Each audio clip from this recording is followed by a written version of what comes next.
घर की याद नहीं आहे तुझे जस्सी, हा डायलॉग येतो आणि धुरंधर 2 चा इंटरव्हल होतो. अगदी पिक्चर संपल्यानंतर सुद्धा हाच डायलॉग लक्षात राहतो. धुरंधर 2 बघून नांदेडचा अर्जित सिंह चव्हाण थिएटरच्या बाहेर आला आणि त्याच्यासाठी ट्रॅप लावून बसलेल्या साई लाला टोळीच्या शूटर्सनी त्याला संपवलं. त्यानंतर नांदेडमध्ये गँगवॉर उसळलं. पोलीस हे गँगवॉर मोडून काढण्यात बिझी झाले आणि नांदेडमध्ये आणखी एका तरुणाची हत्या झाली. ही हत्या ज्याच्या सांगण्यावरून झाली तो गोलू मंगनाळे हा एकेकाळचा रिंदा गँगचा शूटर. रिंदा नांदेड मधला नामचीन गुंड होता. इतका नामचीन की धुरंधर 2 मधलं पिंदा हे कॅरेक्टर त्याच्यावरूनच इन्स्पायर झाल्याची चर्चा होते. अर्थात ठिकाणं वेगळी आहेत, ऑपरेट करायची पद्धत वेगळी, पण साधर्म्य सुद्धा आहेत. पण हा रिंदा आहे कोण? त्याचं पाकिस्तान कनेक्शन काय? तो खरंच मेलाय का? आणि नांदेडच्या गुन्हेगारीत आजही त्याचं नाव चर्चेत का येतं?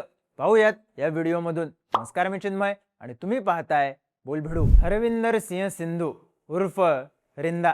त्याचं कुटुंब मूळचं पंजाब मधल्या तरण तारण इथलं. त्याचा जन्मही तिथेच झाला, पण 11व्या वर्षी तो त्याच्या कुटुंबासह नांदेडमध्ये शिफ्ट झाला. पण तो चर्चेत आला वयाच्या 18व्या वर्षी, कारण तेव्हा त्याने पंजाबमध्ये जाऊन खून केला. कौटुंबिक वादातून त्याने भावकीमधल्याच एका माणसाला संपवलं होतं. पंजाब पोलिसांना पसरी देऊन तो पुन्हा नांदेडला आला. रिंदा या नावाने राहायला लागला आणि नांदेडच्या गुन्हेगारी सर्कलमध्ये ऍक्टिव्ह झाला. त्याने नांदेडमध्ये खंडणी वसूल करायला सुरुवात केली. 2 खून सुद्धा केले. वजीराबाद आणि विमानतळ पोलीस स्टेशनमध्ये त्याच्यावर गुन्हे दाखल झाले. हे गुन्हे खुनाचा प्रयत्न करणे आणि आर्म्स ऍक्ट अंतर्गत दाखल होते असेही सांगतात. रिंदाने खून करण्यामागे एक कारण होतं, त्याच्या भावाच्या खुनाचा बदला. पण रिंदाचा नांदेडमधला त्रास वाढायला लागला आणि पोलिसांनी कारवाईचा बडगा उगारला. त्यानंतर तो पुन्हा पंजाबमध्ये शिफ्ट झाला. पंजाब युनिव्हर्सिटीमध्ये ऍडमिशन घेतली आणि तो घुसला स्टुडंट पॉलिटिक्समध्ये. अर्थात इथेही तो शांत नव्हताच. त्याला पंजाब युनिव्हर्सिटीमध्ये आपली दहशत पसरवायची होती.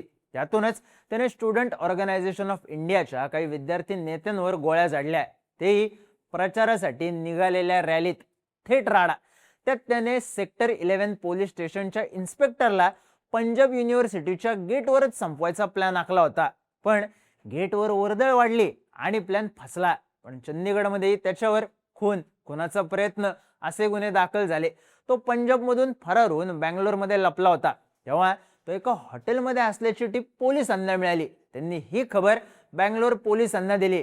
पण रिंदा पोलिसांची रेड पडायच्या आधीच तिथून पसार झाला. त्यानंतर रिंदाबद्दल बातमी आली तो पाकिस्तानात सेटल झाल्याची.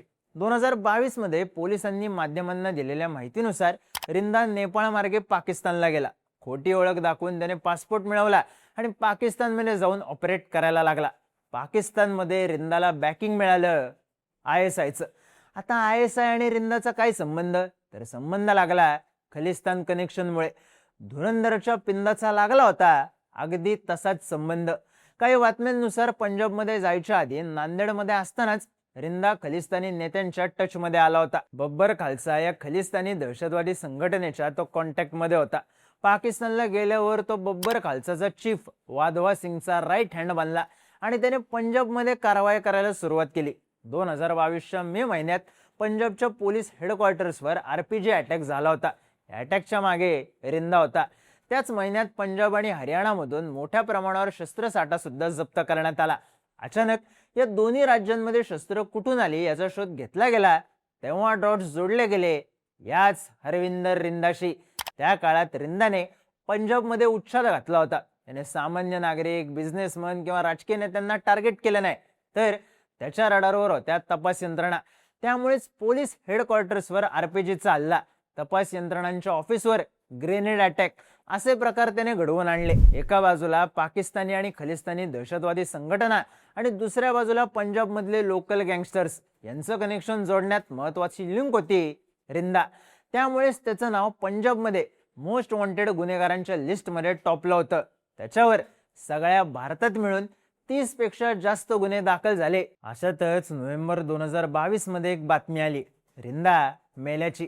त्याला लाहोर मधल्या हॉस्पिटलमध्ये ऍडमिट करण्यात आलं आणि तिथेच त्याचा मृत्यू झाला अशी ती बातमी. पण रिंदा खरंच मेला की जिवंत आहे हा प्रश्न आजही कायम आहे. कारण सप्टेंबर 2023 मध्ये NIA वॉन्टेड गुन्हेगारांची एक लिस्ट काढली, ज्यामध्ये बब्बर खालसाशी कनेक्ट असलेल्या 2 गुन्हेगारांची नावं होती. लखबीर सिंग संधू उर्फ लांडा आणि सुखबीर सिंग संधू उर्फ रिंदा. एनआयएने या दोघांवर प्रत्येकी 10 लाख रुपयांचं बक्षीस सुद्धा लावलं. साहजिकच रिंदाच्या मृत्यूचं गोड आणखी वाढलं. पण रिंदाच्या मृत्यूचं गोड वाढवणारी आणखी एक गोष्ट आहे नांदेडमध्ये होणाऱ्या कारवाया. रिंदाने ड्रोनद्वारे पंजाबमध्ये शस्त्र पाठवायला सुरुवात केली. स्लीपर सेलच्या मदतीने त्याने तेलंगणात दोनदा RDX सुद्धा पाठवलं. मे 2022 मध्ये नांदेड, छत्रपती संभाजीनगर आणि मराठवाड्याच्या इतर काही जिल्ह्यांमध्ये तलवारी सापडल्या. त्यात रिंदाचा हात असल्याची चर्चा होती. पण नांदेडला त्यापेक्षा मोठा हादरा बसला होता 2022च्याच एप्रिल महिन्यात. नांदेडमधले बडे व्यावसायिक संजय बियाणी यांची हत्या झाली. बियाणी घरातून बाहेर निघत असताना घरासमोरच त्यांच्यावर गोळ्या झाडण्यात आल्या. 3 महिने आधीच रिंदाने बियाणी यांना खंडणीसाठी धमकी दिली होती. पण बियाणी यांनी 5 कोटींची खंडणी द्यायला नकार दिला आणि एवढ्यावरच न थांबता पोलिसांमध्येही तक्रार दिली. याचा राग रिंदाने डोक्यात ठेवला. त्याने पुन्हा बियाणी यांच्याशी कॉन्टॅक्ट करायचा प्रयत्न केला.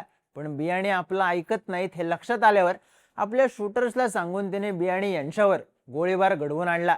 पोलिसांनी साधारण 2 महिन्यांच्या तपासानंतर या हत्येचं कोडं सोडवलं होतं. अर्थात रिंदाचं कनेक्शन नांदेडच्या एकाच खुनामध्ये नव्हतं.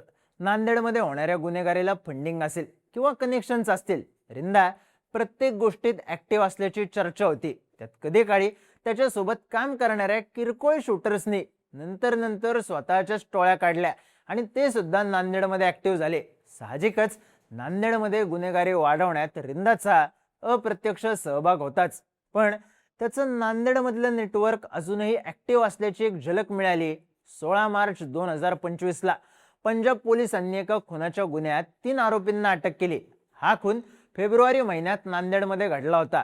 पण या 3 आरोपींना मोहालीमधून अटक केल्यानंतर या खुनाचं सगळं कोडं सुटलं. कारण या 3 पैकी 2 आरोपी नांदेडचे होते.